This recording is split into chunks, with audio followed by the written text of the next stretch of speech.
Hello दोस्तों, नमस्कार। स्वागत है आपका हमारे यूट्यूब चैनल सम्राट एजुकेशन में। दोस्तों, आज की इस वीडियो में आप लोगों को बीएससी एग्रीकल्चर फिफ्थ सेमेस्टर की एक विषय रेनफेड ड्राईलैंड एग्रीकल्चर एजी 501 का 12 से 13 मोस्ट इंपॉर्टेंट 60 क्वेश्चन बताने वाला हूं, जो कि आपके एग्जाम के लिए बहुत ही ज़्यादा इंपॉर्टेंट होने वाला है।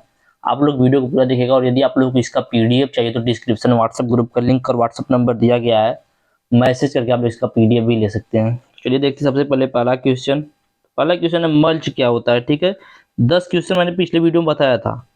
अब हम लोग 11वें क्वेश्चन से देखेंगे। ठीक है, तो 11वां क्वेश्चन है मल्च। मल्च के बारे में इसको हिंदी में पलवार बोला जाता है। ठीक है, क्या बोला जाता है? पलवार बोला जाता है। मल्च के बारे में हम लोग जानेंगे। तो मल्च क्या होता है?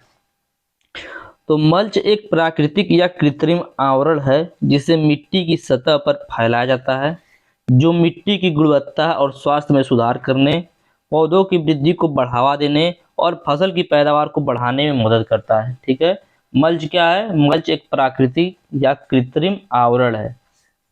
आवरण का मतलब समझ रहे हैं ना? जैसे आपका एक खेत है, इसके ऊपर इसको फैला दिया जाएगा, इसको ढक लेगा। ठीक है, तो एक आवरण है जो इसको ऊपर से ढक लेता है। ठीक है, जो मिट्टी की गुणवत्ता और स्वास्थ्य में भी सुधार करता है, पौधे की वृद्धि को बढ़ावा देता है और फसल की पैदावार को बढ़ाने में मदद करता है।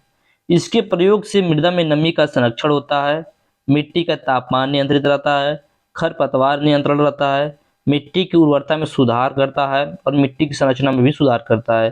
तो यह था मल्च के बारे में। फिर सुनिएगा, एक और डेफिनेशन इसकी मल्च किसे कहते हैं। तो मृदा की सतह से वाष्पीकरण को कम करने, तापमान अनुकूलन, लवणीयता अथवा खरपतवारों को रोकने के लिए मिट्टी फसल अवशेष अथवा पॉलीथीन से ढकना पलवार कहलाता है। ठीक है, मिट्टी को फसल अवशेष या पॉलीथीन से ढकना क्या कहलाता है? मल्च कहलाता है, पलवार कहलाता है। तो उम्मीद करते हैं यह क्वेश्चन आपको समझ में आया होगा अच्छे से। अगले टॉपिक पे चलते हैं।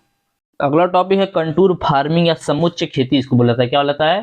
समुच्चय खेती। तो यह क्या होता है? तो समुच्चय खेती क्षरण नियंत्रण, नमी संरक्षण एवं फसल उत्पादकता बढ़ाने का एक आसान, प्रभावशाली एवं कम लागत वाली विधि है। देखिए, ये जो खेती होती है ना, कंटूर फार्मिंग, ये पहाड़ों पर की जाती है खेती। ठीक है, इसमें क्या किया जाता है? जैसे पहाड़, ठीक है, इस प्रकार से पहाड़ है, तो यहाँ पे एक क्या बनाया जाएगा? एक सीढ़ी बनाई जाएगी। सीढ़ी बोल सकते हैं इसको, सीढ़ी टाइप का इस प्रकार से चबूतरा बनाया जाएगा। ठीक है, इसी के ऊपर क्या किया जाएगा? खेती किया जाएगा। इसी प्रकार से इसके ऊपर खेती करना कंटूर फार्मिंग कराता है। सीढ़ीदार खेती अलग होता है, याद रखिएगा, और यह खेती अलग होता है। ठीक है, तो समुच्चय खेती क्षरण नियंत्रण, नमी संरक्षण एवं फसल उत्पादन बढ़ाने का एक आसान, प्रभावशाली एवं कम लागत वाली विधि है। इसमें फसल संबंधी कार्य जैसे हल चलाना, बीज बोना समुच्चय पंक्तियों के साथ करते हैं। इसमें जो हल चलाते हैं और बीज बोते हैं समुच्चय पंक्ति होती है। मैंने आप लोग बताया कि ढलान है, ढलान पे इस प्रकार से आप लोग खेती करेंगे। तो यह जो खेती, इसमें एक पंक्ति रहेगी, उस पंक्ति से आप लोग क्या करेंगे? उसमें बीज को बोएंगे और खेत को जोतेंगे। ठीक है, मतलब इसमें फसल संबंधी कार्य जैसे हल चलाना और बीज बोना समुच्चय पंक्तियों के साथ करते हैं। इससे क्या होता है? इससे मृदा का क्षरण नहीं होता। जैसे ऊपर से मान लीजिए पानी आएगा, तो पहले यहाँ पे आएगा, फिर धीरे धीरे धीरे धीरे आगे तक जाएगा। यहाँ पे ऊपर थोड़ा सा, आप लोग गाँव में मेड़ देखे होंगे, उस टाइप से बना होता है, जो क्या होता है? पानी को बहुत अधिक टाइम तक रोकता है, जिससे मृदा जो होती है पानी को सोख लेती है और मृदा का क्षरण भी इससे बहुत कम होता है। ठीक है, इसलिए इसका यूज किया जाता है। आगे देखते हैं। इसी में समुच्चय खेती एक कृषि तकनीक है जिसमें खेतों की जुताई, बुआई और अन्य कृषि कार्य समुच्चय रेखाओं के अनुरूप किए जाते हैं। ये जो मैंने बताया ना, समुच्चय रेखा यही है। ये जो रेखा है, यही समुच्चय रेखा है। इस रेखा के अनुरूप करते हैं। समुच्चय रेखाएं काल्पनिक रेखाएं होती हैं जो भूमि की सतह पर समान ऊंचाई वाले बिंदुओं को जोड़ती है। ठीक है, भूमि की सतह से समान ऊंचाई वाले बिंदुओं को जोड़ती है। आगे देखेंगे अगला क्वेश्चन, डीपीएपी क्या है? ठीक है, डीपीएपी क्या है? तो डीपीएपी का पूरा नाम होता है ड्राट प्रोन एरिया प्रोग्राम, जो कि हिंदी में इसको बोलते हैं सूखाग्रस्त क्षेत्र कार्यक्रम। तो यह भारत सरकार द्वारा चलाया जाने वाला एक कार्यक्रम है, जिसमें जो सूखाग्रस्त ग्रस्त क्षेत्र होता है उसको, उसमें खेती करने के बारे में बताया जाता है। इस टॉपिक को मैं अगले वीडियो में बता दूंगा, मैं इसका आंसर लिखना भूल गया हूँ। ठीक है, और अगला क्वेश्चन देखते हैं। एमडीआई का पूरा नाम, एमडीआई का पूरा नाम मॉइस्चर डिफेक्ट इंडेक्स होता है। ठीक है, मॉइस्चर डिफेक्ट इंडेक्स होता है, बहुत इंपॉर्टेंट टॉपिक है, आएगा एग्जाम में एमडीआई। ठीक है, एमडीआई पूछेगा क्या है, तो एमडीआई का पूरा नाम होता है मॉइस्चर डिफेक्ट इंडेक्स। यह एक महत्वपूर्ण सूचक होता है। इंडेक्स मतलब क्या था, सूचकांक बोल सकते हैं, सूचक बोल सकते हैं। तो ये एक प्रकार का महत्वपूर्ण सूचक होता है जो बताता है कि किसी क्षेत्र में फसलों के लिए कितनी पानी की कमी है और कितना पानी उपलब्ध है। ठीक है, कितना पानी उपलब्ध है और पौधे को कितनी पानी की कमी है, यह कौन बताता है, यही बताता है मॉइस्चर डिफेक्ट इंडेक्स। ठीक है, MDI। अगला क्वेश्चन देखते हैं 15वां। एले क्रॉपिंग क्या होता है। ठीक है, एले क्रॉपिंग क्या होता है, इसको गली खेती भी कहा जाता है। ठीक है, गली की खेती बोला जाता है इसको। इसमें क्या किया जाता है समझिएगा आप लोग। इसमें इधर और इधर दोनों साइड क्या लगा देंगे, कोई फल वाले पौधे लगा दिए जाएंगे, कोई पेड़ लगा दिया जाएगा। ठीक है, और ये जो बीच में जगह बच रहा है यहाँ से यहाँ तक, इसी में क्या की जाएगी, विभिन्न प्रकार की खेती को की जाएगी। तो इस प्रकार से दो पंक्तियों के बीच में खेती करने की प्रक्रिया को बोल सकते हैं एले क्रॉपिंग। ठीक है, क्या बोल सकते हैं, एले क्रॉपिंग बोल सकते हैं। तो एले क्रॉपिंग पेड़ों की कतारों के बीच खाने के लिए उगाए जाने वाली खाद्य पदार्थों, चारे या अन्य विशेष फसलों की खेती करने की एक तकनीक है। एले क्रॉपिंग क्या है, तो एले क्रॉपिंग पेड़ों की कतारों के बीच खाने के लिए उगाए जाने वाले खाद्य पदार्थों, चारे या अन्य विशेष फसलों की खेती करने की एक तकनीक। समझिएगा, फिर से मैं समझा रहा हूँ। देखिए यह क्या हो गया, इस पे आप लोग पेड़ लगा दिए हैं। ठीक है, इधर पेड़ लगा दिए हैं, इधर 3 पेड़, इधर 3 पेड़, इधर। तो इन तीनों के पेड़ दूर दूर पे लगाएंगे कुछ, और ये जो बीच में दूरी बच रहा है इसमें आपने किसी चारे की बुआई कर दी। ठीक है, किसी खाने वाले फसल की बुआई कर दी। तो इसको क्या बोलते हैं, इसी को बोलते हैं एले क्रॉपिंग। अगला क्वेश्चन देखेंगे, सूखा। सूखा क्या है। ठीक है, सूखा के बारे में, ड्राट। तो सूखा एक प्रकार की प्राकृतिक आपदा। देखिए बहुत इंपॉर्टेंट पॉइंट है, कहीं पर आपको सूखा दिखे तो वहां पर एक बहुत ही मोस्ट इंपॉर्टेंट पॉइंट ये है कि आप वहां पर लिखिएगा कि यह एक प्रकार की प्राकृतिक आपदा है जो लगातार बारिश न होने के कारण उत्पन्न होती है। मतलब जब किसी स्थान पर लगातार बहुत दिन तक बारिश नहीं होगी तो वहां पर सूखा पड़ेगा। ठीक है, इसको आप लोग अपने से भी लिख सकते थे, लेकिन लिखने का जो तरीका मैंने आप लोगों को बता दिया। तो सूखा एक प्रकार की प्राकृतिक आपदा है जो लगातार लंबे समय तक बारिश न होने से होती है, या सूखा पानी की कमी की एक गंभीर स्थिति है जो लंबे समय तक बनी रहती है। ठीक है, सूखा जो होता है पानी की कमी की एक स्थिति होती है जो लंबे समय तक बनी रहती है। यह कम वर्षा, उच्च तापमान, भूजल स्तर में कमी आदि के कारण होता है। आगे देखेंगे, अगला क्वेश्चन है, सब सॉइलिंग क्या होता है, उपमृदाकरण क्या होता है। ठीक है, सब सॉइलिंग इंपॉर्टेंट टॉपिक है। सब सॉइलिंग क्या होता है, तो यह एक कृषि तकनीक है जिसमें मिट्टी की ऊपरी परत को तोड़कर और गहराई से ढीला करके उसकी जल निकासी और वायु संचार में सुधार किया जाता है। ठीक है, सब सॉइलिंग क्या है, सब सॉइलिंग एक टेक्नोलॉजी है जिससे मिट्टी की ऊपरी सतह को तोड़कर, ऊपरी परत जो होती है उसको तोड़कर और गहराई से थोड़ा सा ढीला करके उसकी जल निकासी और वायु संचार में सुधार किया जाता है। तो उसको बोलते हैं सब सॉइलिंग। ठीक है, इसको करने के लिए सब सॉइलिंग मशीन का यूज किया जाता है। सब सॉइलिंग एक मशीन आता है, उसका यूज किया जाता है इसको करने के लिए। आगे देखेंगे, अबेरेंट वेदर कंडीशन क्या होता है, अपक्षयी मौसम स्थिति क्या होती है। ठीक है, तो यह मौसम का वह रूप होता है जो किसी इलाके के आम तौर पर या किसी क्षेत्र के आम तौर पर होने वाले मौसम से काफी अलग होता है। ठीक है, जैसे मान लीजिए हम लोग यूपी में रहते हैं। ठीक है, यूपी में मान लीजिए जो गर्मी पड़ना शुरू होता है वह मार्च से शुरू होता है। ठीक है, मार्च से। अब मान लीजिए आप ठंडी जो है 2024 में मार्च में आई और 2025 में यह जो गर्मी है जनवरी में ही आ गई। क्या हो गया, अचानक मौसम में परिवर्तन हो गया। ठीक है, क्या हो गया, अचानक से मौसम में परिवर्तन हो गया।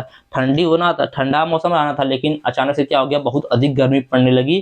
तो इस प्रकार से जब कोई कंडीशन आता है तो उसको बोलते हैं एब्रेट वेदर कंडीशन या अपक्षयी मौसम की स्थिति। ठीक है, तो यह मौसम का वह रूप होता है जो किसी इलाके के आमतौर पर होने वाले मौसम से काफी अलग होता है, या बोल सकते हैं अचानक से मौसम में बदलाव। ठीक है, अचानक से मौसम में बदलाव हो जाएगा। मैंने बताया आप लोगों को एग्जाम्पल के माध्यम से, जैसे हमारा जो उत्तर प्रदेश है यहाँ पर गर्मी पड़ना मार्च से स्टार्ट होता है। अब मान लीजिए 2024 में मार्च से स्टार्ट हुआ और 2025 में क्या हुआ, जनवरी में गर्मी बहुत अधिक पड़ना स्टार्ट हो गई। तो ये क्या हो जाएगा, यह हो जाएगा अबेरेंट वेदर कंडीशन, मतलब असमान स्थिति मौसम की। ठीक है, मौसम की असमान स्थिति। आगे देखेंगे अगला क्वेश्चन, एंटी ट्रांसपेरेंट क्या होता है। एंटी ट्रांसपेरेंट, तो देखिए एंटी का मतलब आप लोग समझते होंगे किसी चीज का विरोध करेगा। ट्रांसपेरेंट का मतलब होता है वाष्पोत्सर्जन। ठीक है, मतलब क्या है कि वाष्पोत्सर्जन का विरोध करेगा। ठीक है, वह पदार्थ जो वाष्पोत्सर्जन का विरोध करते हैं उसको एंटी ट्रांसपेरेंट बोला जाता है। ठीक है, एंटी मतलब विरोध या रोकना, ट्रांसपेरेंट मतलब वाष्पोत्सर्जन, मतलब वाष्पोत्सर्जन को रोकने के लिए जिस पदार्थ का यूज करते हैं उसको एंटी ट्रांसपेरेंट बोला जाता है। ठीक है, एंटी ट्रांसपेरेंट ऐसे पदार्थ होते हैं जो वाष्पोत्सर्जन को रोकते हैं। एंटी ट्रांसपेरेंट ऐसे पदार्थ होते हैं जो वाष्पोत्सर्जन को रोकते हैं। ये 4 प्रकार के होते हैं, मैंने आप लोगों को लॉन्ग क्वेश्चन में बताया हुआ है, फिर भी आप लोगों को आगे बताया जाएगा। इस वीडियो पे आप लोग कम से कम 30 लाइक कीजिएगा। पीछे वाले वीडियो पे नहीं किए थे, फिर भी मैंने वीडियो डाल दिया, लेकिन इस पे 30 लाइक नहीं हुआ तो वीडियो नहीं डाला जाएगा। आप लोग एग्जाम हो जाएगा फिर भी वीडियो नहीं डाला जाएगा, ठीक है। अगले सब्जेक्ट का भी नहीं आएगा, यह ध्यान रखिएगा आप लोग।